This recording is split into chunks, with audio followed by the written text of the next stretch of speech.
주시고 우리가 하나님을 찬양할 수 있게 인도하여 주시니 너무 감사합니다. 하나님의 그 은혜를 다시 한번 느끼며 그 은혜에 감사하며 살 수 있는 오늘 하루가 될 수 있도록 인도하여 주시고 내일 주일을 준비할 수 있는 오늘 하루가 될 수 있도록 인도하여 주시옵소서. 감사하며 예수님의 이름으로 기도합니다. 아멘. 아주 처음 예수님을 믿은 사람이 이제 성경을 읽어야 되는데 어디를 읽을지 몰라서 너무 고민을 했대요. 그래서 그 목사님한테 가서 성경이 왜 이렇게 긴지 모르겠다고 해요. 페이지도 너무 얇고 글씨도 깨알 만큼 작고 무엇을 어떻게 왜 이렇게 길어야만 하는가 궁금했다고 합니다. 근데 그 목사님의 대답은 이랬대요. 아주 작은 한 부분의 성경을 딱 가리키면서 하나님의 은혜는 여기 안에 다 있다고. 그런데 이 나머지 많은 페이지와 깨알 같은 이 글씨는 다 사람들의 부족함과 사람들의 failure로 가득 차 있단 것이에요. 그런데 그것을 하나님께서 이 은혜를 어떻게 하면 우리 사람들한테 전할까? 그 각 캐릭터들한테 전할까? 그것이 가득 찬 것이 성경책이라고 했답니다. 그것을 깨달은 이 새로 하나님을 믿은 사람은 하나님의 은혜가 이렇게 아름답고 이렇게 크고 끝없이 용서하는 하나님이시구나 라고 깨달았대요. 우리도 오늘 아침 하나님 앞에 나아갈 때 그러한 마음으로 하나님의 은혜를 더욱더 누리며 더욱더 깊이 알 수 있는 오늘 하루가 될 수 있도록 기도하고 찬양합니다. 이 찬양으로 시작하겠습니다.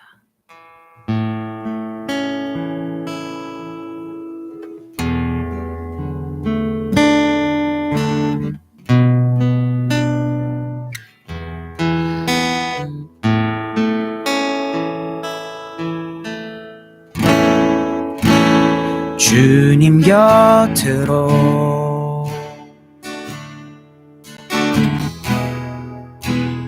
날 이끄소서.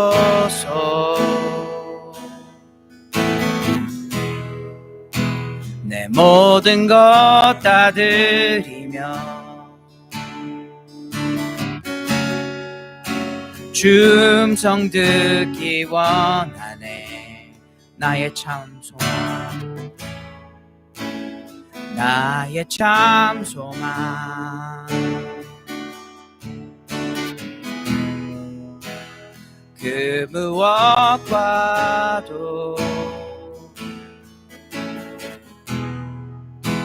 바꿀 수 없는 그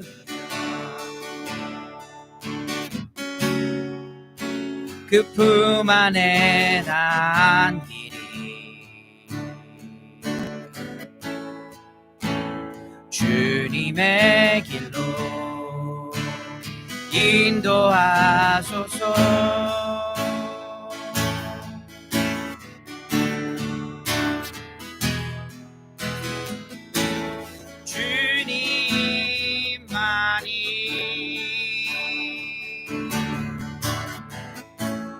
내 모든 것 되시니 주님만을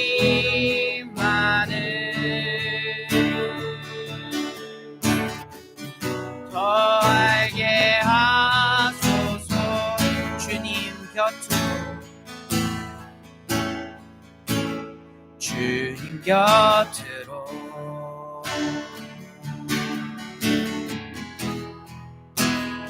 날 이끄소서.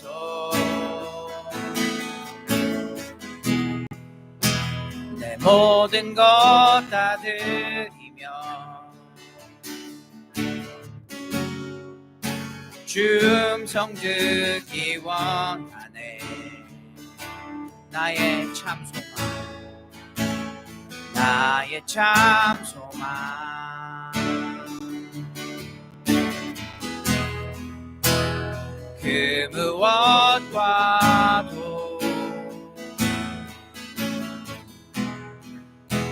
바꿀 수 없는 주 사랑,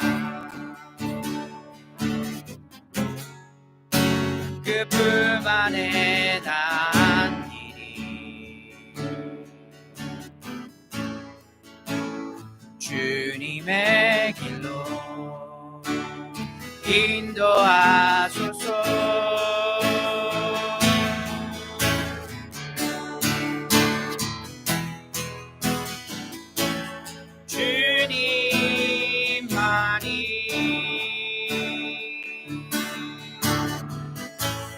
내 모든 것 되시니 아멘.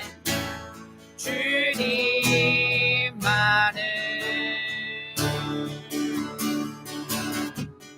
더 알게 하소서. 주님만이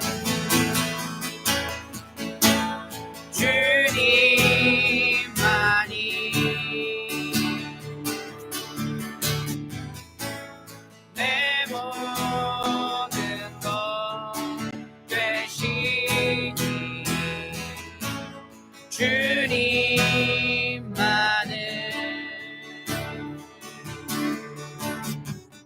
더 알게 하소서. 다시 고백하겠습니다. 주님만이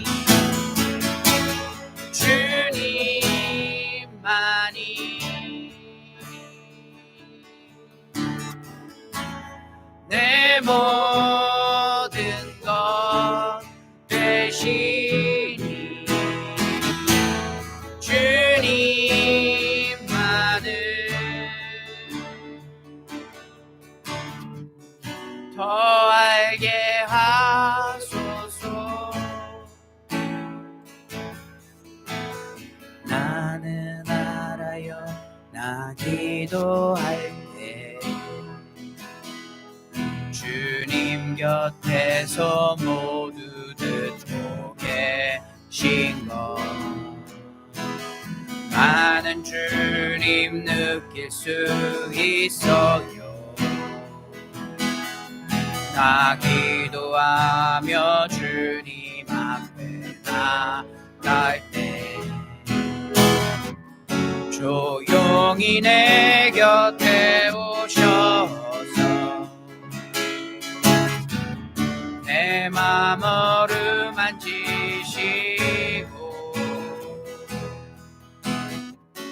놀라운 주님의 그 평안 내 맘에 채워주시네. 주님 언제나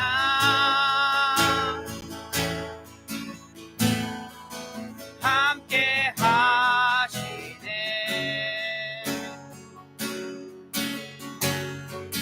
어려운 일 당할 때 또 기쁜 일에도 함께 하시네.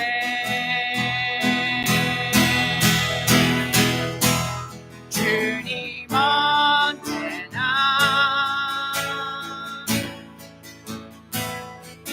함께 하시네.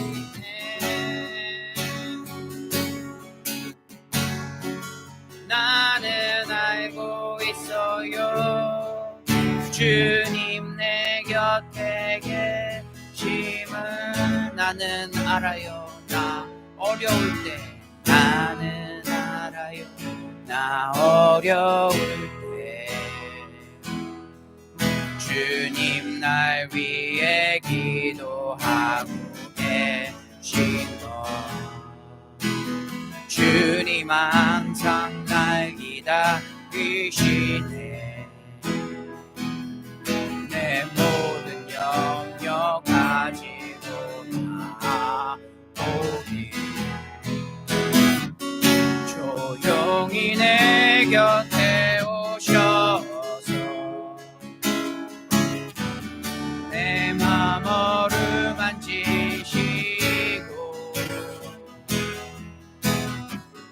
놀라운 주님의 그 평안 내 맘에 채워주시네. 주님 언제나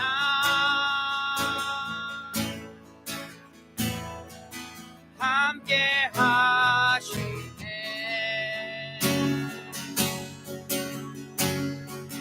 어려운 일 당할 때 또 기쁜 일에도 함께 하시네.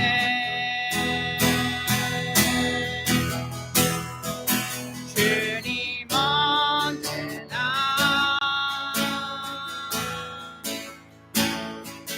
함께 하시네.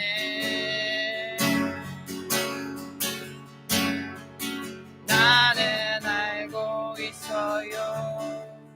주님 내 곁에 계심을. 주님 언제나 주님 언제나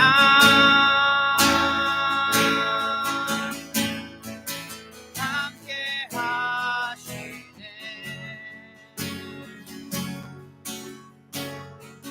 어려운 일 당할 때 또 기쁜 일에도 함께 하시네.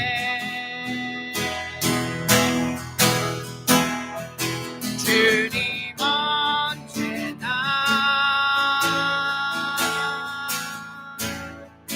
함께 하시네.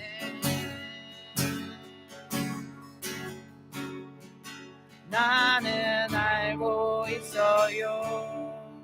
주님 내 곁에 계심을.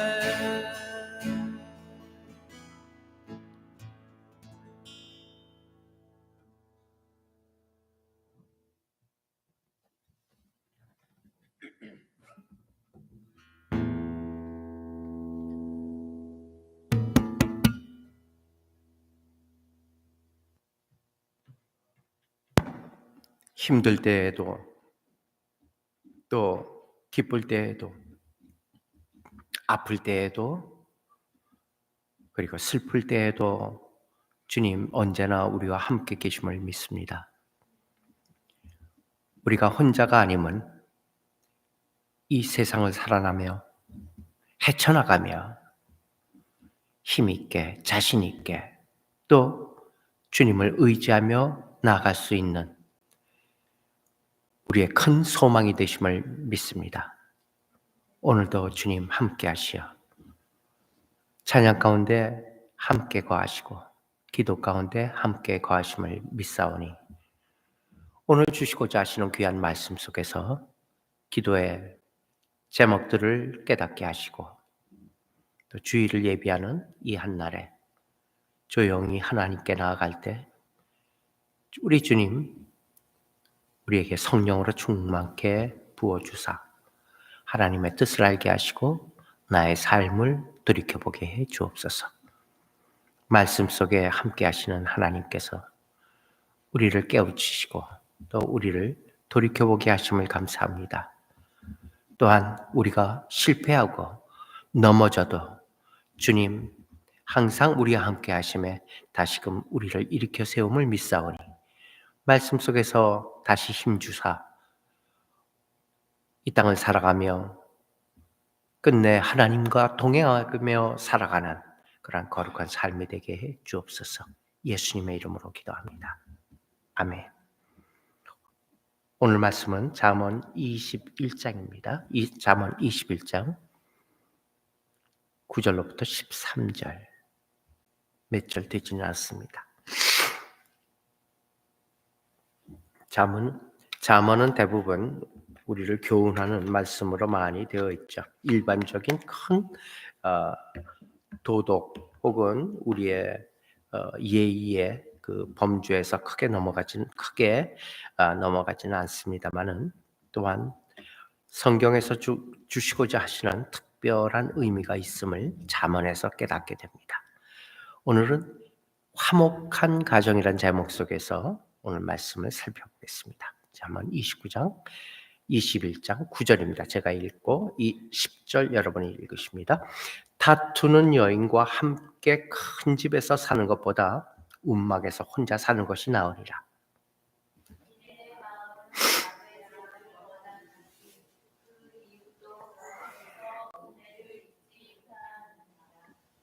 거만한 자가 벌을 받으면 어리석은 자는 경성하겠고 지혜로운 자가 교훈을 받으면 지식이 더하리라.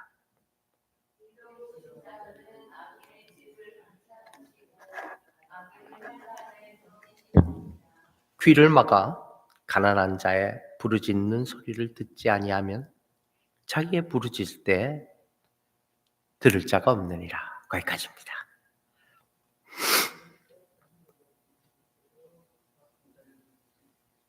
그거는 조금 이따가 읽겠습니다.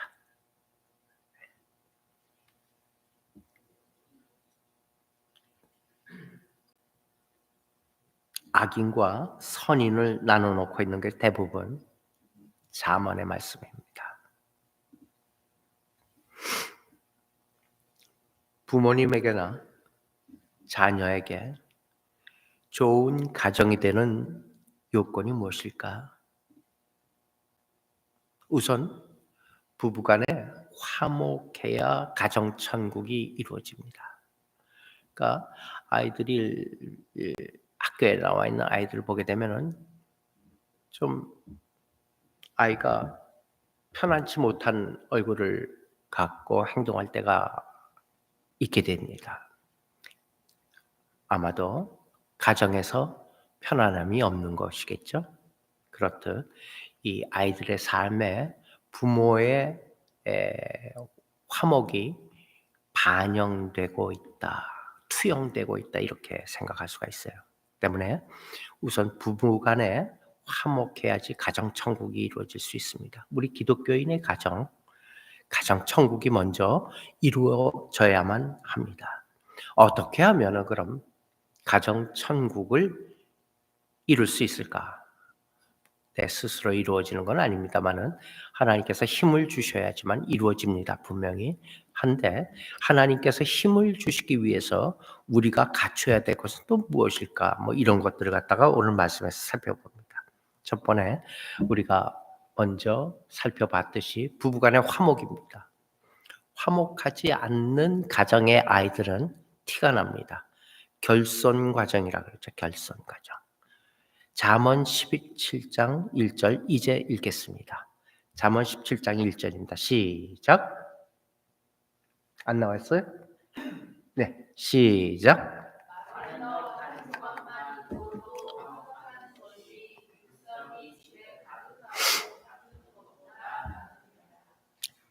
네, 마른 떡 한 조각. 좀 힘들게 산다는 얘기겠죠. 어려운 가정의 화목이 아주 물질적으로 여러 가지로 그냥 차고 넘치는 가정에 싸우는 가정보다 훨씬 낫다 이 얘기예요. 어때요? 공감이 가십니까? 맞아요. 그렇기 때문에 오늘 말씀의 처음이 다투는 여인과 함께 큰 집에 사는 것보다 움막에 혼자 사는 게 낫다 이렇게까지 이해를 들고 있는 것 우리가 그냥 쉽게 지나칠 문제는 아닌 것 같아요. 화목. 가정의 중심 인물인 부부가 화목해야 가정 천국이 이루어집니다. 고린도후서 5장 18절에는 또 이렇게 기록되어 있습니다. 시작. 모든 것이 하나님께로 났나니 저가 그리스도로 말미암아 우리를 자기와 화목하게 하시고 또 우리에게 화목하게 하는 직책을 주셨. 네, 우리 그리스도인의 직책이 있어요. 집사입니다. 장로입니다. 목사입니다. 또 권사입니다. 이전에 직책이 있어요. 그 이전에 우리 그리스도인 하게 되면은 화목케 하는 직책을 주셨답니다. 누가 주셨을까요? 하나님께서 주셨습니다. 누구를 통해서? 예수 그리스도를 통해서. 그렇기 때문에 우리를 자기와 화목하게 하시고 또 우리에게 화목케 하는 직책을 주셨다 말씀하십니다. 화목, 가정이나 교회나 국가나 화목해야 됩니다. 요즘에 우리 조국 사람 이름이 아니라 우리나라가 화목하지를 못합니다. 많이 싸우고 있죠. 빨리 화목해야 될 줄 믿습니다. 부부 화목은 주어지는 것이 아닙니다. 다시 생각하겠습니다. 부부 화목은 주어지는 것이 아닙니다. 만들어지는 것입니다. 가만히 있어서 주어지는 것 아닙니다. 애쓰고 수고해서 만들어 지어내야 되는 것입니다. 그러므로 피차 노력을 해야 돼요. 네가 이만큼 노력하면 내가 이만큼. 그건 틀렸습니다. 먼저 내가 노력하고 그리고 다른 상대편이 감동케 되면은 그만큼 또 노력을 하게 돼 있는 것입니다. 따라서 피차 화목을 위해서 자제하고 또 존중해야 합니다. 화목이 어떻게 돼요? 내 말을, 내 뜻을, 내 생각을 다 전해서 화목이 될까요? 천만의 말씀. 우리는 그렇게 배우질 않았습니다. 사랑 역시 마찬가지예요. 사랑은 일방적으로 받는 게 아니다라고 배웠잖아요. 화목도 마찬가지예요. 피차 화목을 위해서 자제하고 존중해야 돼. 먼저 존중해야 돼요. 먼저 올려드려야 된다는 얘기죠. 자제해야 돼요. 말 나오는 게 목까지 나오면 됩니다. 그게 입을 거치게 되면은 싸움이 되게 돼요. 그렇기 때문에 목 정도까지 참으시기를 바랍니다. 자제입니다. 그래서 오늘 말씀 9절에서 다투는 여인과 함께 꼭 여인이라고 표현했지만 상대적이니까 다투는 남자와 함께 큰 집에 사는 것보다 여인 혼자 문막에 혼자 사는 것이 나으리라. 이렇게 바꿔 얘기해도 크게 틀리지 않습니다. 그건 꼭 여인을 꼭 집어서 이렇게 성경에서 얘기할 건 무엇이야? 그게 아니라 어느 누구를 하나를 집어야 된다는 얘기죠. 때문에 우리가 성경을 읽을 때도 여인이 꼭 여인만 그렇게 한쪽 아니라 어느 쪽과 마찬가지예요. 싸우는 것보다는 혼자 사는 게 낫다 이 얘기. 간단하게 얘기하면 싸우지 마세요. 싸우는 것보다 혼자 사는 게 훨씬 나아요. 그리고 마태복음 5장 9절에서 이렇게 얘기합니다. 있나요? 없을 거예요. 마태복음 5장 9절에 없죠. 네. 없네. 마태복음 5장 9절에 보게 되면은 이런 말씀이 있어요. 화평케 하는 자는 복이 있나니. 우리가 다 외우죠. 저희가 하나님의 아들이라 일컬음을 받을 것이라. 화평케 하는 자가 복이 있대요. 화평케 만드는 자가 복이 있대요. peacemaker. 우당탕 서로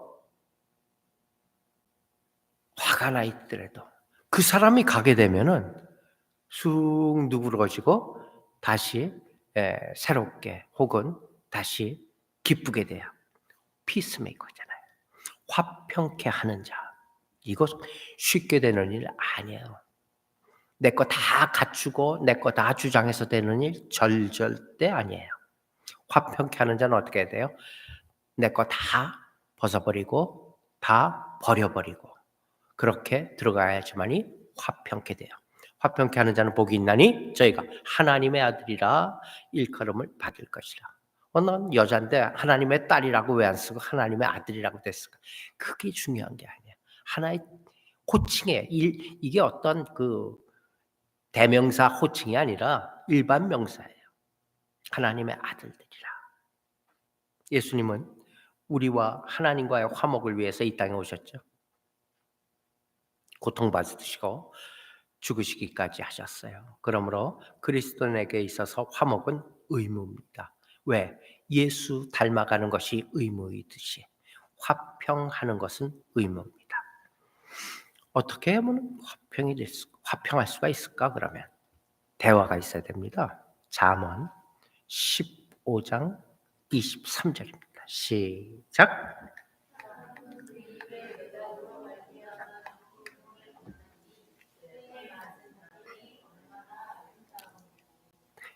대화를 하되 때에 딱 맞는 말이 있어요. 여러분, 시인이 쓰는 시 있잖아요. 시인도 먹고 살아야 돼요. 시를 하나 지으면은 얼마를 받아요. 그게 시집이 되건 어떻게 되건 간에. 소설가는요. 소설가도 마찬가지예요. 한 권 소설을 단편을 쓰건 장편을 쓰건 소설가가 소설을 써요. 그래서 그 소설이 베스트셀러가 되면 돈을 많이 벌겠죠. 마찬가지예요. 시인도 시인의 시집이 베스트셀러가 되면 돈을 많이 받아요. 이를테면 한국의 용해인 시인이라는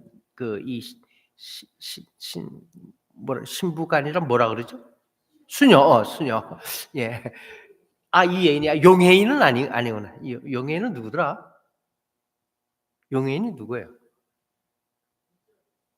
국회의원이구나.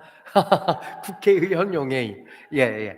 맞아요. 요즘에 하도 그냥 젊은 국회의원인데 아주 따박따박 따지는 국회의원 하나 있어요. 용해인이에요. 네.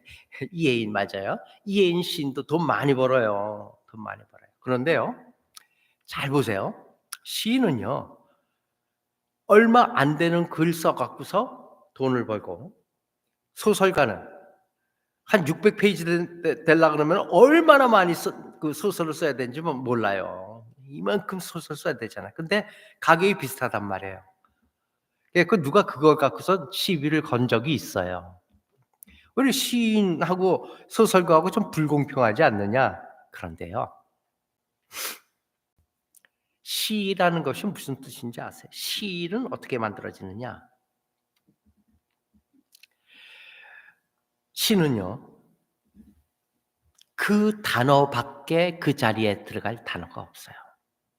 그 단어를 찾는 일이 그게 아주 힘들어요. 그게 깊이 생각하고 삶의 이 결과가 되어서 그 단어 하나가 나오는 거예요. 시를 쓰는 사람은 소설가의 단어 쓰는 거하고는 달라요. 이 단어 얘기가 나왔으니까 한마디 더 해야 되겠네요. 우리나라 사람이 딴에 굉장히 공부 많이 한 사람이야. 그래서 유학을 갔어요. S대 졸업을 해갖고 그 학생이 하버드대로 유학을 갔어요. 싫어해요. 하버드 대학에 들어갔단 말이에요. 어플리케이션 내갖고. 그럼 SAT인가 뭔가 내갖고 들어가는 거 아니에요? 그래서 일단은 하버드대 입학이 됐어요. 그래서 이제 공부를 시작했거든요. 어디 가서 공부하겠어요? 하버드대 도서관 가서 공부하겠죠. 도서관에 가고 공부를 하는데 도서관에 많은 학생들이 그냥 열심으로 리포트를 쓰고 있더래요.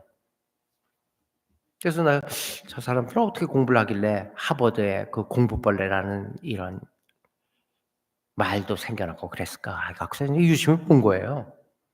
그랬더니 자기네들 한국에서 공부하던 거하고 전혀 다르게 공부를 하더래요. 뭔가 그들은 전공 서적을 산처럼 쌓아놓고 레포트를 쓰지 않고 전공 서적은 한두 권밖에 없어요. 큰 영영사전, 큰 사전을 갖다 놓고 레포트를 쓰더래요. 그래서 아니 이 사람들은 미국 사람 아니야. 미국 사람이 무슨 사전을 갖다 놓고 한국 사람이 지금 나 같은 한국 사람이 하버드대 와 갖고 미국 말로 영어로 레포트를 쓸 때라면은 영어 사전이 필요하겠지. 한영 사전이 필요하고 그때는 자기네들 필요할 텐데 아니 미국 사람이 영어밖에 할 줄 모르는데도 영영 사전을 갖다 놓고 물어봤어. 그랬더니 그 미국 학생이 하는 얘기가 그 얘기예요. 이 레포트에서 딱 들어갈 그 말을 찾기 위해서 자기는 웹스터 영영 사전을 핀대요. 그 단어를 찾기 위해서. 마찬가지예요. 우리나라 사람들이 제일 약점이 뭐냐면 왜 저렇게 지금 국회에서 싸우는지 아세요? 우리나라 사람들 특징이 있어요. 우리나라 사람은요. 남자 하루에 사용하는 단어가 2,000단어래요. 누가 한번 통계를 내본 거예요. 한국 남자가 하루를 살아가면서 사용하는 단어 총 합계가 2,000단어를 넘지 않는데요. 제일 작은 단어를 쓰는 사람 경상도 사람이래요. 경상도 사람은 제일로 작게 남자가 쓰는데 500단어 쓴대요. 그나마 서울 사람이 단어를 많이 써갖고 3,000단어를 쓴대요. 여자들은 한 6,000단어 쓴대요. 한 2배 더 쓴대요. 그게 끝이래요.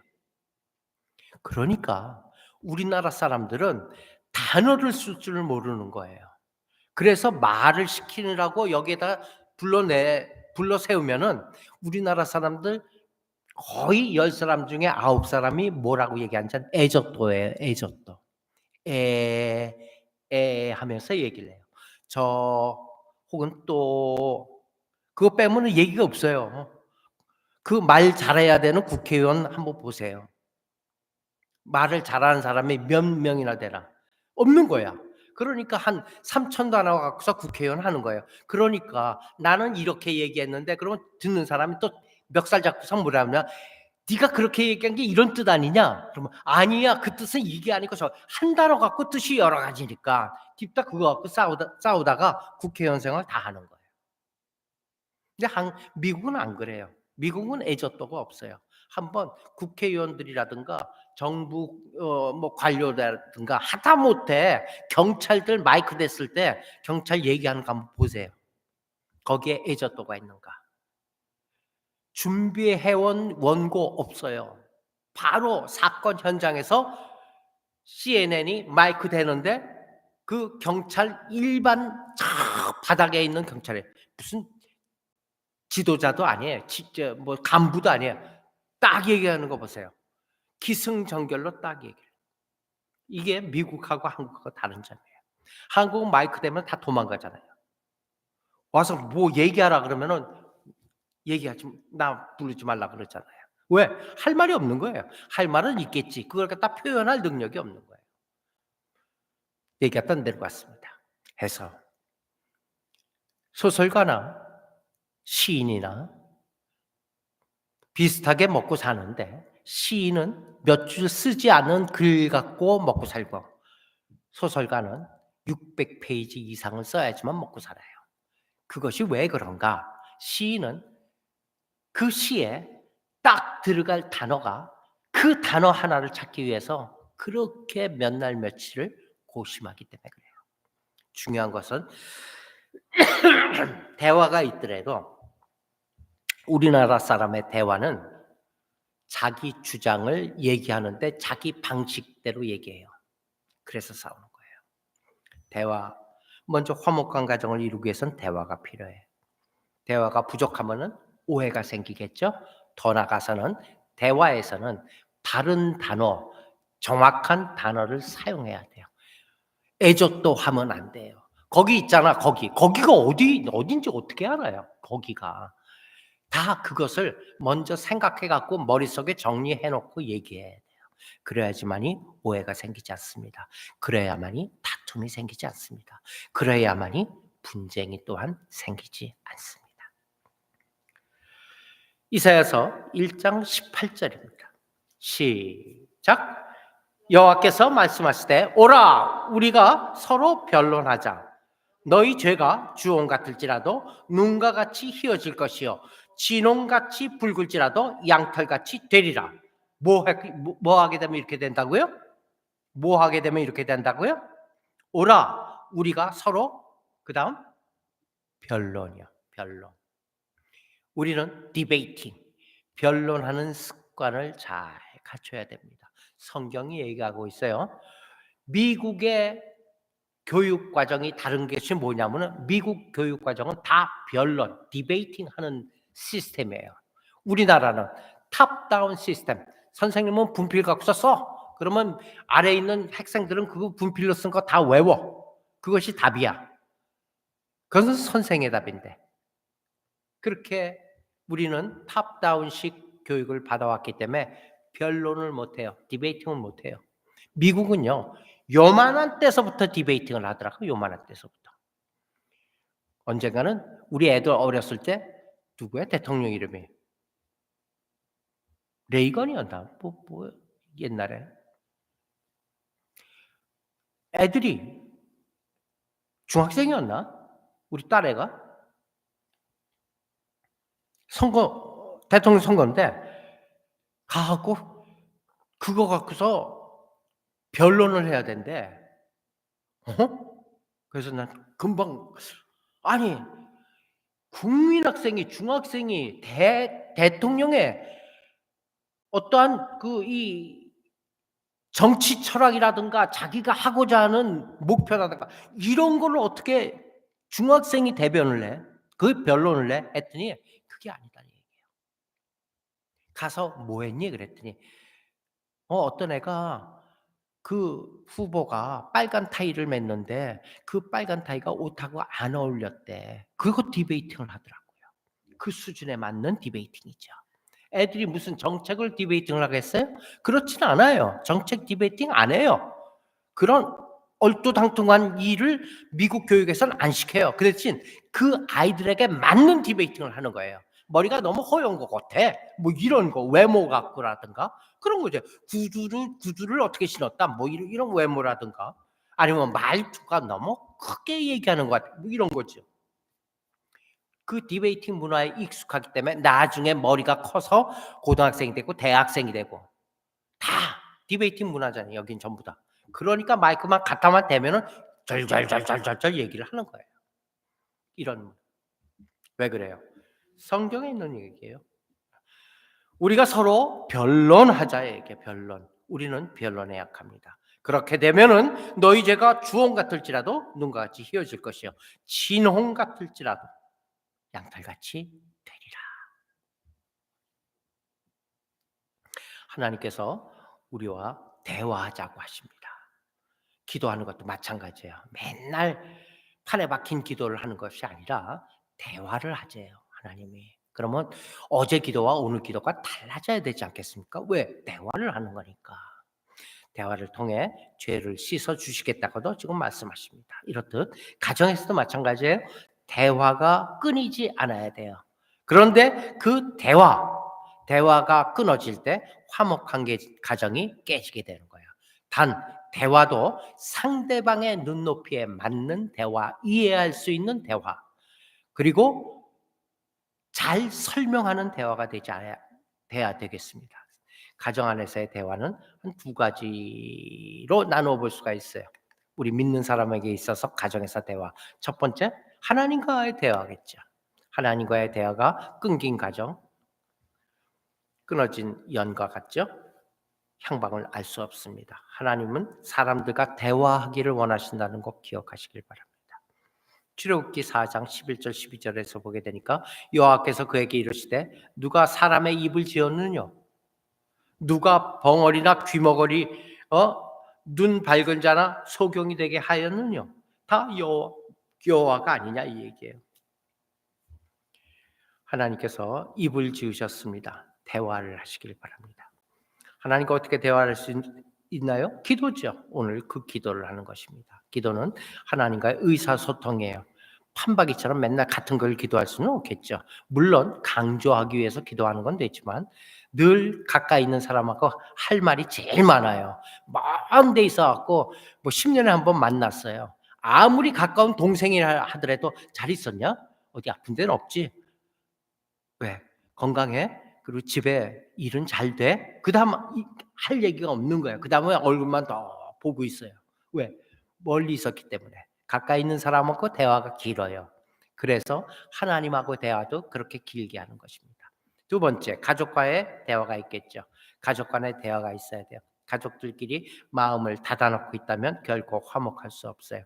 한 집안에 여러 성격을 가진 식구들이 함께 모여 살게 되면 다툼이나 오해가 생기기 마련이에요. 그래서 대화가 있는 가정은 대화를 통해 서로 이해하게 될 것입니다. 마지막으로 세 번째, 질서가 있는 가정입니다. 화목한 가정을 위해서 없어서는 안 될 일, 없어서는 안 될 하나의 요소, 그건 질서예요. 성경은 질서의 중요성에 대해서 여러 곳에서 강조하고 있어요. 질서가 무너지면 혼란이 옵니다. 혼란 속에서 화목은 불가능하죠. 가정에서 지켜져야 되는 질서, 다시 바꿔 얘기하면 뭘까요? 법이에요. 법. 지금 법을 안 지켜서 시끄럽잖아요. 우리나라가 지금. 법이라는 걸 세워놓고 법을 안 지키는 거예요.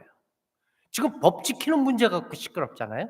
법, 다시 얘기하면 질서죠. 가정도 마찬가지예요. 질서는 두 가지로 나누어서 볼 수가 있어요. 첫 번째, 하나님께 순종입니다. 먼저 하나님과 사람 간의 질서죠. 무조건 순종이죠. 물론 이 부분에 있어서 하나님이 우리의 주인이시고 그리고 우리의 창조주이심을 잘 알고 있어요. 그러나 실제 삶 속에서도 이것이 제대로 실천되고 있느냐 물어봐야 될 거예요. 누구한테? 자기 스스로한테. 우리는 하나님을 주인이라고 하면서도 실제는 우리 마음대로 살고 있지는 않는가? 이런 거 물어보는 거예요. 이런 게 기도가 돼야 되겠죠? 아브라함의 믿음 기억하시길 바랍니다. 두 번째, 부모님에 대한 순종이죠. 가정에서는 하나님에 대한 순종, 그다음에 부모에 대한 순종이겠죠. 사람과 사람 간의, 가족 간의 질서죠. 성경을 깊이 읽은 사람은 하나님의 질서가 하나님 질서의 하나님이심을 알게 돼요. 천지 창조도 다 질서 있게 시작하셨죠. 하나님께서는 가족 간에서도 위계 질서를 원하세요. 그래서 에베소서 6장 1절에 보게 되니까 이런 말씀 있죠. 시작. 자녀들아 너희 이것이 옳으니라. 이 순종하라. 이것이 옳으니라. 네. 또 한 말씀은 에베소서 뒤로 앞으로 가게 되면은 5장 22, 23절인데 한번 읽어 주시죠. 시작. 아내들이여 자기 남편에게 복종하기를 죽게 하듯 하라. 이는 남편이 아내의 머리됨이 그리스도께서 교회의 머리됨과 같음이니 그가 친히 몸의 구주시니라. 예수님하고 나 사이를 갖다 구별하듯이 그래서 이 성경 시절에 남편을 내 주여 뭐 이런 거 많이 있죠. 성경 구절에 보게 되면은 내 주여, 자기 남편을 내 주여 뭐 이렇게 얘기하는 게 많이 이것 때문에 그런데요. 꼭 요즘에 꼭 비단 아내들이여만은 아니겠죠. 서로 복종하는 거죠. 가족 간에 질서가 없다면 가정의 화목이 이루어질 수 없습니다. 마지막으로 웃음입니다. 웃음은 욥기 8장 21절 시작. 웃음으로 네, 욥이 웃을 만한 인생을 살았어요? 아니잖아요. 진짜 형편없이 어려운 시절을 살잖아요. 그런데도 욥이 지금 얘기해요. 웃음으로 내 입에 즐거운 소리로 내 입술에 채우시리라. 웃음이에요. 화목한 가정이 되기 위해서는 대화와 질서 그리고 두 가지가 갖춰졌다 하더라도 웃음이 없다면 대화와 질서만 있어요. 아직 서먹하죠? 결코 화목한 가정을 이룰 수 없겠어요. 웃음이야말로 어쩌면 가장 중요한 요소인지도 모르겠습니다. 웃음이 있으려면은 근심이 없어야 되겠고, 그리고 욕심이 없어야 될 줄 믿습니다. 화목하는 가정의 출발점, 가정의 화목입니다. 자녀들이 화목하는 것이 자녀들이 화목하게 사는 것이 부모의 가장 큰 기쁨이죠. 우리의 가정에 화목할 때 하나님께서 가장 기뻐하시는 줄 믿으시길 바랍니다. 모범적인 가정. 사도행전 10장 1절에서 보면 모범적인 가정으로 누구를 들고 있냐면 고넬료 가정을 들고 있어요. 고넬료는 1. 온 가족이 성령 충만하고, 2. 하나님 중심의 생활을 하고, 3. 사랑이 넘쳤으며, 그리고 겸손한 가정이었다. 이렇게 4가지를 들고 있습니다. 다시 한번 얘기합니다. 온 가족이 성령 충만. 2번째, 하나님 중심 가정. 3번째, 사랑이 넘치는 가정, 그리고 겸손한 가정. 이 고넬료 가정과 같은 가정을 만들어 보기 위해서 오늘도 기도하시는 우리 모두가 되시길 바랍니다. 기도하십시다. 예수 그리스도를 화목의 제물로 이 세상에 보내신 하나님, 하나님과 화목하지 못했던 죄인의 시절, 어둠의 시절이 있었음을 고백합니다. 그러나 이제 예수님의 죽으심을 알고 내 죄 위하여 죽으심을 깨닫고 하나님과 화목할 수 있게 됨을 기쁨으로 생각합니다. 이제는 주님의 뜻을 따라 저희도 서로 화목하게 하옵소서. 저희 가정에 화목이 넘치게 하시옵소서. 그리하여 이 땅에 주님의 뜻을 이루는 그러한 복된 가정, 복된 교회가 되기를 원합니다. 예수님의 이름으로 기도합니다. 아멘. 하늘에 계신 우리 아버지, 이름이 거룩히 여김을 받으시오며 나라에 임하옵시며 뜻이 하늘에서 이루어진 것 같이 땅에서도 이루어지리라. 오늘날 우리에게 일용할 양식을 주옵시고 우리가 우리에게 죄 진 자를 사해 준 것 같이 우리의 죄를 사하여 주옵시고 우리를 시험에 들게 하지 마옵시며 다만 악에서 구하옵소서. 대개 나라와 권세와 영광이 아버지께 영원히 있사옵나이다. 아멘. 기도하십니다.